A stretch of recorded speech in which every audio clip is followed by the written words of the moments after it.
berbagai negara mengalami tekanan di dalam perekonomiannya. Berbagai negara telah diproyeksikan akan mengalami perlemahan ekonomi pada tahun ini atau tahun depan.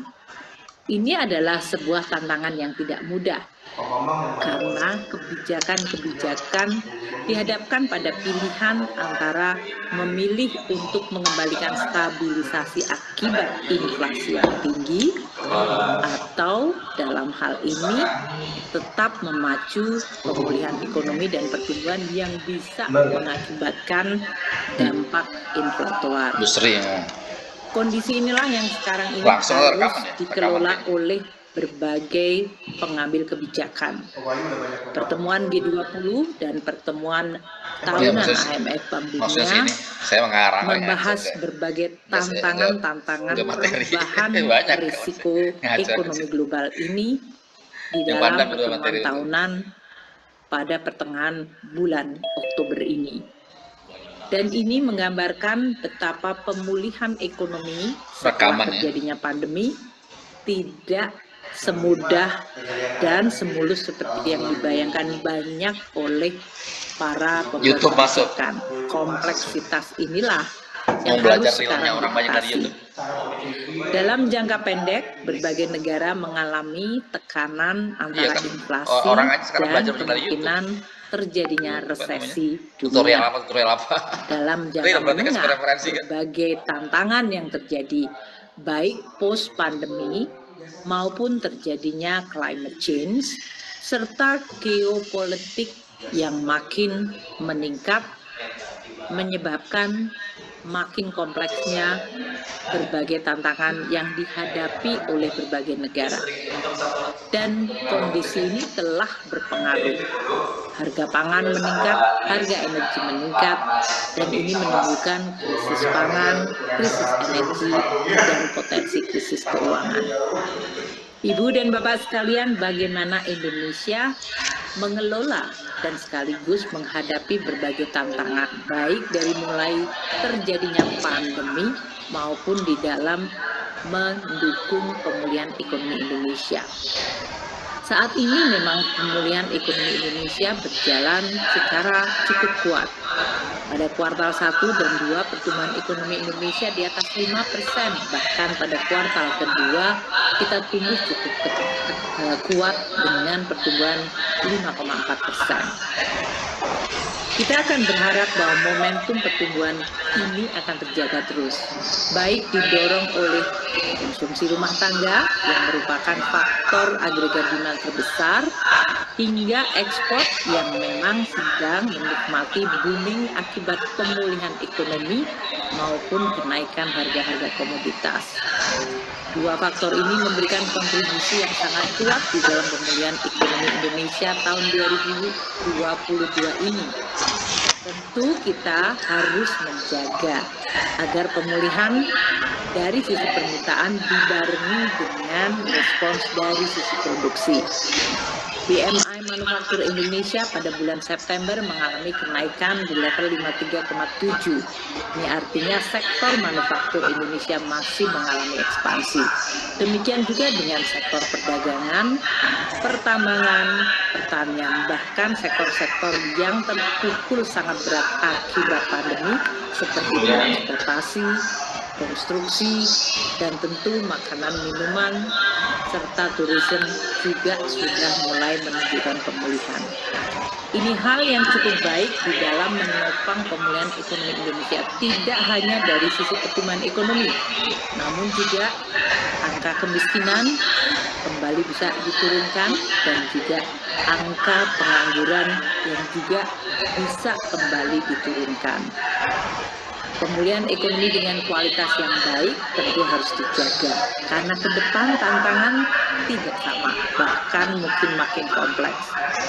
Dengan kemungkinan terjadinya perlemahan ekonomi dunia, dan juga tadi kenaikan inflasi dan serta kenaikan dari suku bunga, serta dolar Amerika yang cenderung menguat, tentu kita perlu berhati-hati. Neraca pembayaran kita yang kuat dengan surplus di bidang transaksi berjalan selama 29 bulan berturut-turut, serta transaksi berjalan yang mengalami surplus, menjadi modal untuk menjaga pemulihan ekonomi ke depan. Kinerja ini harus terus dibarengi dengan perbaikan dari kondisi perekonomian serta dari sisi lingkungan investasi, sehingga aliran modal bisa masuk ke Indonesia. Karena tantangan dengan kenaikan suku bunga di Amerika Serikat serta penguatan dolar telah menyebabkan capital outflow di berbagai negara. Biasanya dalam bentuk capital outflow dari instrumen jangka pendek, seperti surat berharga negara. Oleh karena itu, iklim investasi harus semakin baik, sehingga kita mampu menetralisir dengan meningkatkan aliran modal ke Indonesia. Kita lihat realisasi investasi Indonesia pada kuartal ketiga 2020 mencapai 307,8 triliun. Ini tumbuh 1,9% dibandingkan kuartal kedua tahun ini dan tumbuh secara tahunan cukup kuat.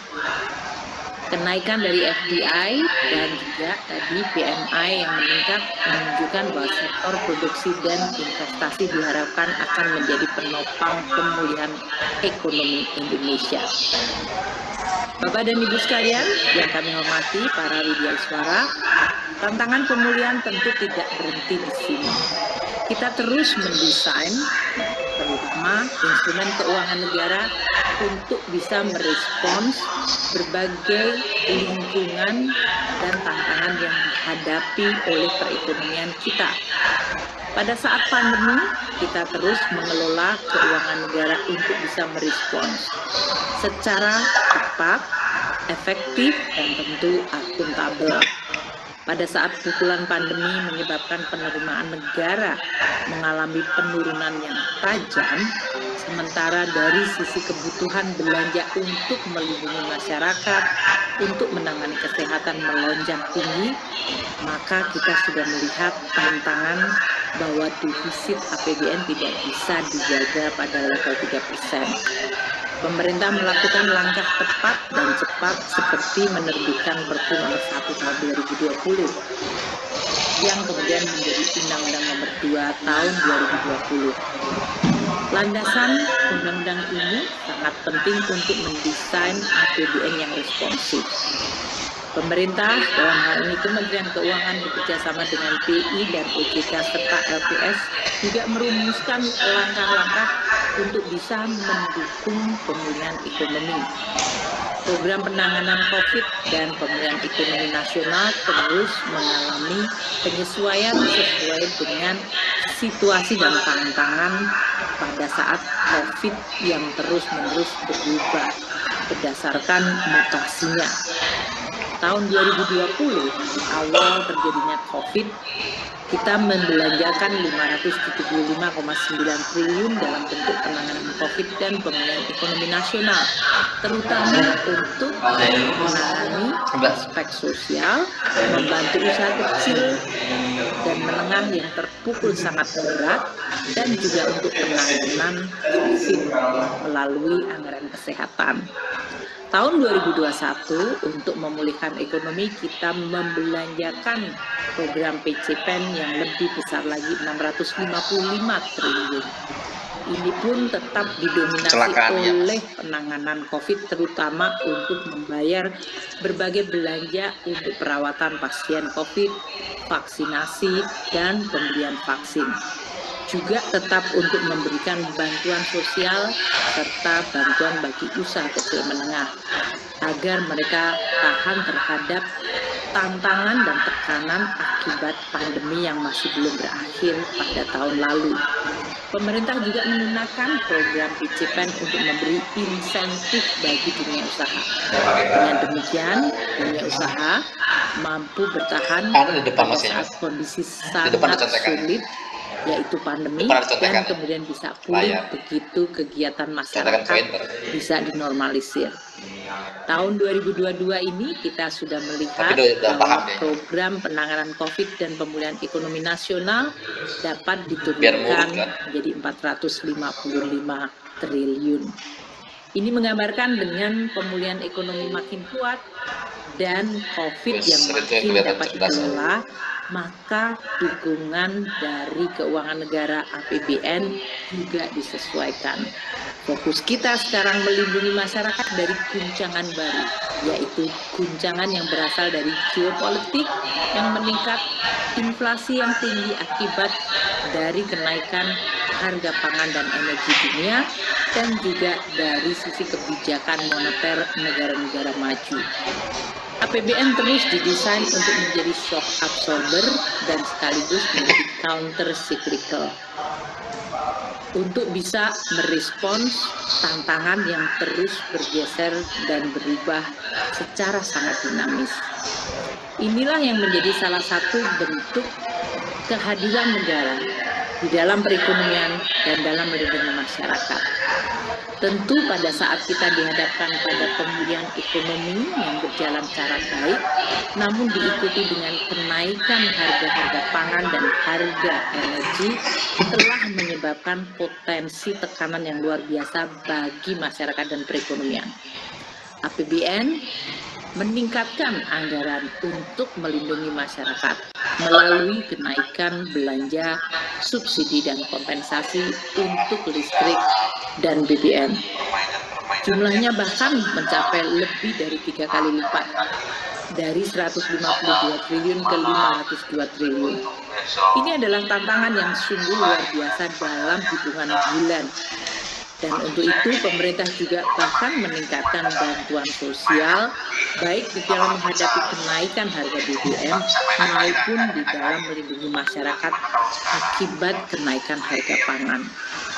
Kehadiran APBN yang terus harus tepat waktu, tepat kualitas, dan tetap akuntabel tentu harus dijaga secara baik. Instrumen APBN sebagai kebijakan fiskal, keuangan negara juga memiliki batas. Dalam kondisi yang sungguh luar biasa, APBN hadir, namun itu berarti APBN bekerja luar biasa, sangat keras. Oleh karena itu, dalam kondisi pemulihan yang sudah mulai berjalan, APBN harus kembali dikonsolidasikan. APBN harus kembali menjadi sehat lagi, sehingga dia selalu mampu untuk diandalkan menjadi instrumen negara di dalam menghadapi berbagai ketidakpastian perekonomian maupun geopolitik global. Inilah salah satu hal yang luar biasa penting yang saya harap pada forum Widya Iswara ini mampu untuk melihat secara sangat detail bagaimana instrumen APBN menjadi instrumen yang memberikan solusi bagi berbagai persoalan bangsa dan negara. Pada saat dihadapkan pada tantangan krisis pangan dan energi, APBN memberikan dukungan termasuk membangun ketahanan pangan. Pada saat Indonesia harus membangun fondasi untuk bisa mencapai Indonesia emas. Indonesia di mana dengan tingkat pendapatan akan terus meningkat menjadi negara dengan income per kapita yang tinggi, maka kita harus menggunakan APBN untuk membangun berbagai aspek fondasi negara, bangsa, dan perekonomian. APBN dalam hal ini akan difokuskan untuk membangun kualitas sumber daya manusia. Karena manusia adalah modal yang sungguh sangat penting atau terpenting di dalam sebuah negara, bangsa, dan perekonomian. Belanja pendidikan, kesehatan, dan jaring pengaman sosial menjadi pilar utama untuk pembangunan kualitas SDM yang bermutu. Kemudian APBN juga memberikan dukungan untuk pembangunan infrastruktur. Negara akan semakin produktif dan kompetitif apabila infrastrukturnya tersedia secara memadai dan berkualitas, termasuk infrastruktur untuk ketahanan pangan, energi, maupun untuk konektivitas dan mendukung sektor digital yang berubah dan berkembang secara cepat. APBN juga mendukung agar birokrasi di Indonesia menjadi birokrasi yang makin kompeten, profesional, dan punya integritas, menyederhanakan regulasi dan memberikan pelayanan yang optimal bagi masyarakat. Serta APBN memberikan dukungan bagi transformasi ekonomi Indonesia untuk semakin memiliki nilai tambah, termasuk hilirisasi dari sumber daya alam yang sangat kaya di Indonesia. Itu adalah berbagai instrumen APBN, termasuk di dalam kesiapan kita menghadapi tantangan ke depan dalam bentuk perubahan iklim. Pandemi adalah guncangan yang sungguh luar biasa. Namun, dia bukan guncangan satu-satunya dan terakhir. Dunia akan terus berubah dan berbagai tantangan akan muncul. Apakah itu dalam bentuk perubahan iklim, dalam bentuk geopolitical situation yang makin menekan, atau dalam hal ini terjadinya krisis ekonomi di dunia yang harus kita antisipasi. Dalam forum yang sangat penting ini, saya berharap Widya Iswara mampu menjadi guru dari para birokrasi. Tentu untuk bisa menjadi guru yang baik dan aktual serta relevan, para Widya Iswara harus terus meningkatkan kemampuannya. Harus meningkatkan knowledge-nya, harus juga memiliki kemampuan untuk bisa mensarikan ilmu, pengetahuan, dan pengalaman di dalam policy making proses, sehingga dia mampu untuk ditularkan dan diajarkan kepada para pembuat keputusan. Dunia yang berubah juga harus direspon oleh Widya Iswara yang harus berubah secara mental, secara cara mendapatkan pengajaran, dan cara memberikan pengajaran. Tidak ada yang tidak berubah. Perubahan adalah keniscayaan. Tantangan adalah sesuatu yang harus terus kita hadapi. Saya berharap ini akan menjadi forum di mana Widya Iswara terus meningkatkan mutunya, sehingga dia benar-benar menjadi solusi atau bagian dari solusi bangsa ini. Demikian yang bisa saya sampaikan. Atas perhatian dan kesempatan yang telah diberikan, saya ucapkan terima kasih. Wassalamualaikum warahmatullahi wabarakatuh. Waalaikumsalam warahmatullahi wabarakatuh. Buniar, mic-nya belum nyala, Buniar.